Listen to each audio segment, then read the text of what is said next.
Hello, race fans. Welcome back to the USF Pro TV studio. I'm Rob Howden here for another one of our preseason shows. Every new show, we get closer to the start of the new campaign. Spring training at NOLA, of course, at the end of February, and it all gets started, as we know, at the Grand Prix of St. Petersburg. Always looking forward to that one on the first weekend of March. And again, we're working our way through these preseason shows. My guest today, I'm super excited to have him here. I've known him for a long time, since he was a young kid racing karts back in Canada. Of course, James Hinchcliffe joining us here today. And of course, as we know, James working his way through the ranks. He came through the ladder series like so many other drivers have done, a multi-time winner in the NTT IndyCar series, and now probably even more famous for everything he's done as a driver analyst on TV and now working with F1 as a presenter as well. We're going to talk a little bit about kind of the evolution of racing, kind of as it pertains to the USF Pro Championships, also globally with how F1 and IndyCar continue to develop. Let's see if we can dial James in here. He's going to be joining us here in the studio. James, let's see if we can get you dialed in here. TV's old. James, how are you, my friend? I'm well, buddy. I'm well. How are you? I'm fantastic, man. Great to see you. We're kind of in that little off season right now where we all get to take a collective breath, but it doesn't last very long. Obviously, we know how busy you're going to be this year with all the work you're doing, whether it's with IndyCar or whether it's with F1. Your schedule is packed. I know you do a lot of other things as well. One thing we'll talk about, of course, is our program as well, but I want to jump into your career. But you also do a lot of work in the USF Pro Championship. People don't really know that, but your association with Speed Group, you work with a lot of young drivers who are part of our program.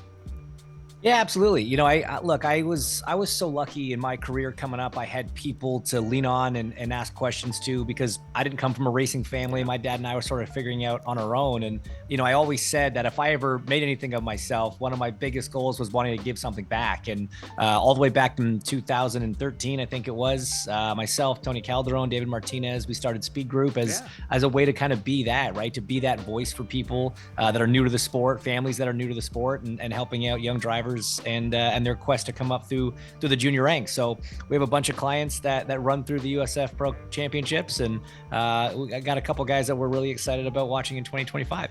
Well, you know, when we talk about the evolution of racing, because it was so much different. Of course, I was there with you when you were coming through karting, coming out of Superkarts USA and running the 80cc junior shifter with guys like Robbie Wickens and Graham Rahal.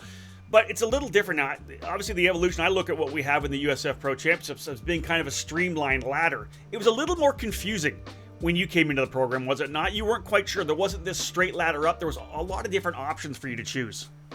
It was a lot more confusing, Rob. It was a nightmare, you know, because there was no clear defined path. It was always a little bit of guesswork, kind of throwing darts at a dartboard as to which was the next logical choice for a championship. And, you know, for my dad and I, who, again, we kind of did it all on our own, it was always trying to assess where the best talent was, where the best competition was. I wanted to race against the most competitive fields. I didn't want to go into the championship that looked like you could pull off an easy title.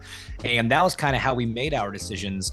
Now, when, you know, the kind of road to Indy was originally thought up and dreamt up, it makes it so much easier. There's a clear, concise path that drivers take. Champions are rewarded for their success and given those scholarships to move up to the next rank. That's never something that existed when I was a kid and when I was coming up. So trust me, anyone watching in this field, you are driving in the best time to be a junior formula driver in North America because of the system they've got in place right now. Yeah, that's so true, right? We go back and look at you jumping in, F1600, then the Formula BMW USA program, and then Star Mazda.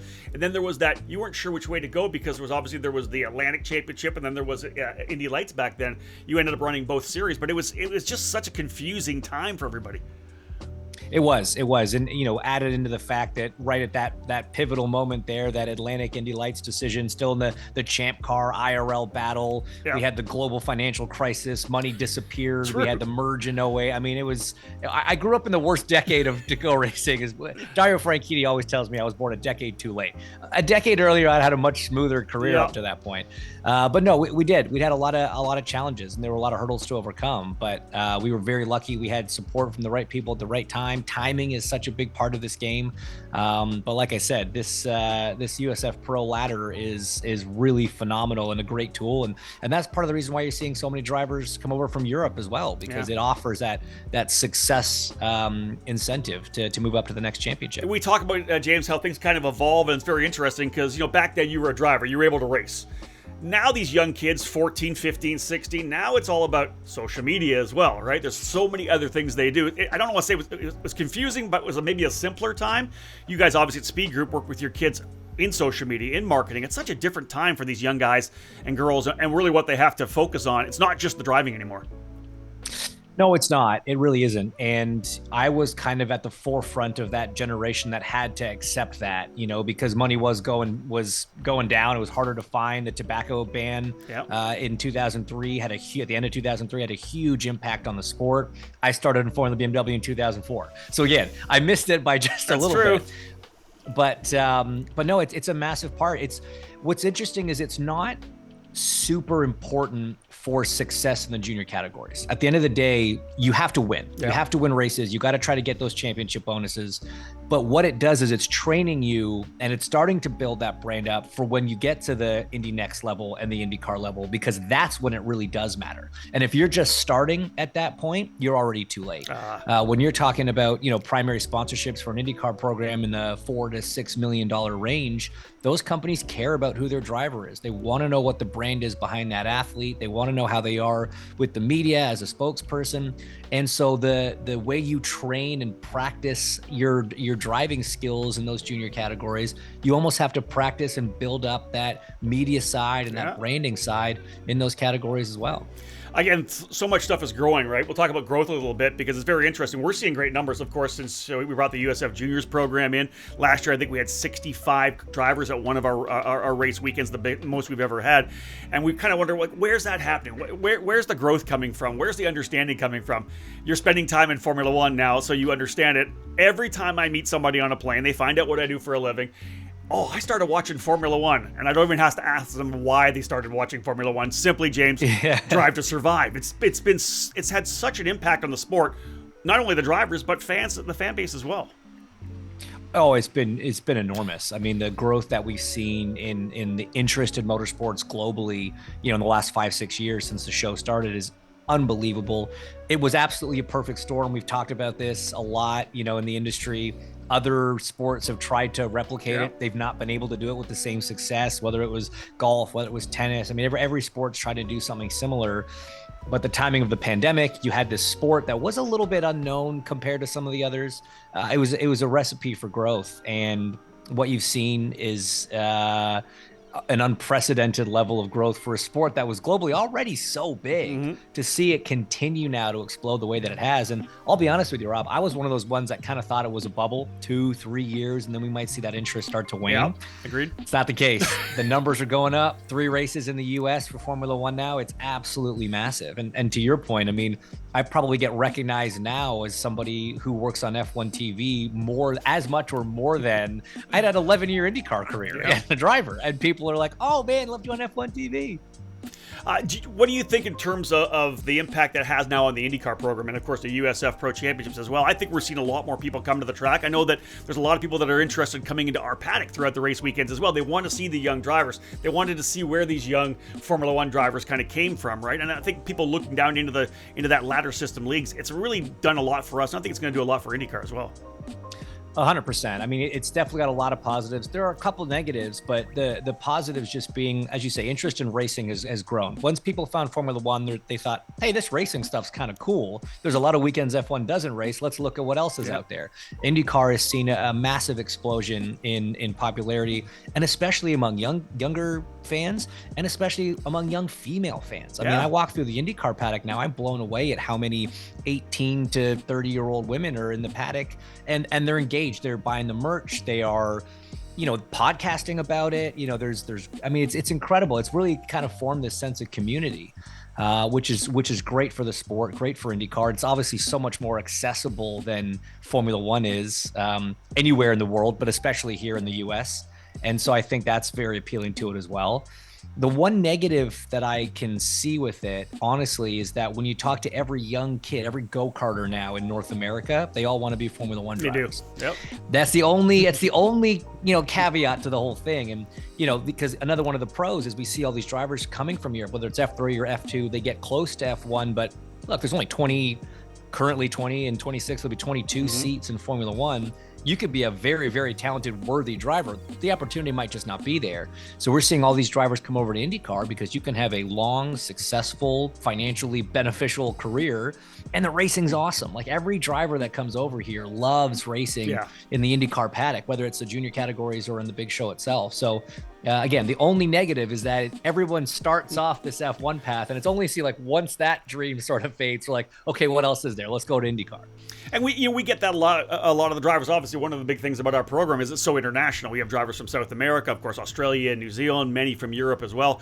It's when that driver makes the pivot. You're right. So many European drivers have that dream, like I want to be a Formula One driver, but somewhere up that career path, they eventually have to pivot, and they're like, well, you know what? I like what's going on over there. The scholarship is obviously big. You can stop when you hit Formula 3, but man, if you can come back over here and run in the USF Pro 2000 category, very likely. And again, if you get into Indy next, our champions in USF Pro 2000 are in IndyCar right now.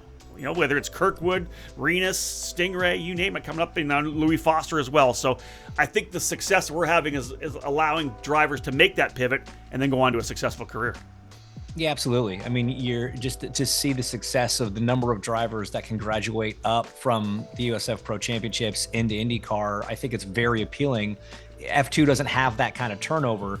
Fine, IndyCar's got 27 cars full-time currently to F1's 20, but it's not just that. That's not just the difference. I think there's other factors that come into play there. And so it's very appealing for young drivers globally to come race in the United States because of this setup. One of the things I know about you is you're kind of a historian of the sport as well, right? I know that you've followed the sport for a long time. You've been a fan of it. Let's talk a little bit about the evolution of the technology as well, James, because we talked about the fact that our cars, we had the old Van Diemens for a long time, then we came to the carbon cars. We're all moving forward now. Everything's moving forward technologically wise, right? Even our USF Pro Championship cars are looking forward to what our next car could be like in 3 or 4 years. IndyCar's got a new car coming. Let's talk a bit about how the technology's changed from those old days of running IndyCar where, man, if you got into the wall, you may not have made it. You had a crazy accident yourself. Of course, the car was a little bit made even more safe after that, after your incident as well. The technological advances in terms of safety have been huge in our sport. Yeah, I mean, there's 2 things you got to remember. One is that racing is inherently dangerous and will never be 100% safe. But the second is that we learn from every accident. The sport is constantly evolving from the safety side. And if you're driving race cars today, you are driving in the safest and best era to do it in the history of the sport. And so it's fascinating. You mentioned my accident. My accident came in a carbon fiber tub. I hit a safer barrier. I had a Hans device, all these things that without, if I had that accident 10 years prior, 15 years prior, I would have died 3 different ways. There was no chance I was surviving that. And then, like you say, from that accident, we've made adjustments and made the cars even safer still. So from whether it's the performance standpoint, the safety standpoint, these cars, this sport never stops evolving and it never stops delivering. So it is kind of, like I said, it's an exciting time to be in the sport in a lot of ways. Well, you mentioned the fact that we're in the safest opportunity time, especially for an open wheel driver. And I when they first brought out the Halo, I hated it. I thought it was so ugly. And now, if a car doesn't have a halo, it seems very odd to me when I see one without it. And listen, we've had a lot of incidents, James, where drivers have gone over top of each other, and 100% there would have been helmet to tire contact, but it obviously saved their lives. And we had a huge wreck last year with Ava Dobson at Barber Motorsports Park as well, coming out of turn 4, and that halo came into play. It's just like the technological advances in safety, like you said, have just changed the sport. And really, our young kids are now in the safest place they can be. They really are. And, I really do think that IndyCar has taken it to that next level with the aero screen. There's no doubt that the Halo has saved countless injuries and who knows how many lives. Yeah. But I will add in that the aero screen is that one step safer still, even if 99% of the debris that you're going to hit could be stopped by a Halo. It only takes that one thing. And I've actually been through it. I was hit in the head by a piece of debris at the Indy GP back in 2014 on the road course and knocked me clean unconscious. That wouldn't have happened with an aero screen, but it could have still happened with a Halo. I think back to Felipe Massa's accident, back in 2009, the wrong angle, that could still happen with a Halo.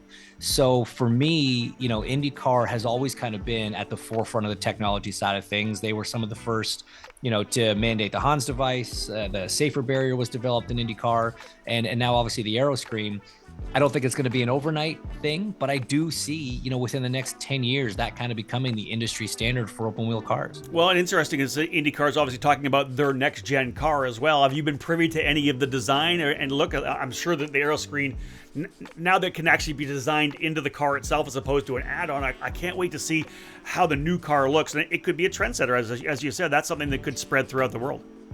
Yeah, I do think having the clean sheet of paper is going to be a good thing for IndyCar. This car's developed a lot over the last, 12 years since it first came out. It's created 13 years now.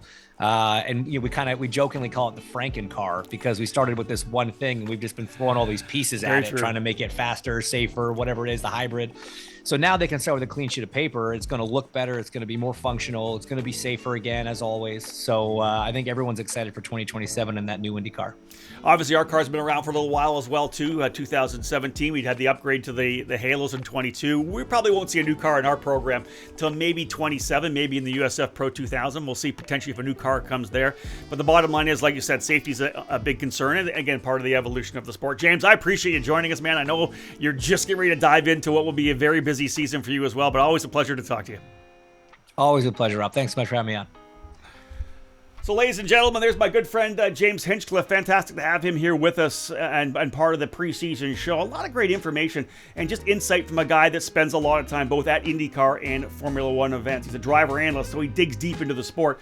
So everything you're hearing him say really comes from a place of a lot of knowledge. And again, we're going to keep evolving the sport. Where it's going to go next, we don't know. We know that we're locked into our chassis for a couple more years, but we'll see what happens 2027 and beyond. We may see a new car in the USF Pro Championships as well. We do appreciate you guys tuning in to another edition of our preseason shows. Next week, tune into that one as well. I've got a championship-winning team owner, Peter Dempsey from Turn 3 Motorsports. We're going to talk about what it takes to build a champion with Peter. Of course, he did that last year with Lockheed Hughes. Thanks again for tuning in, folks. We'll have another one next week. I'm Rob Howden. Bye for now.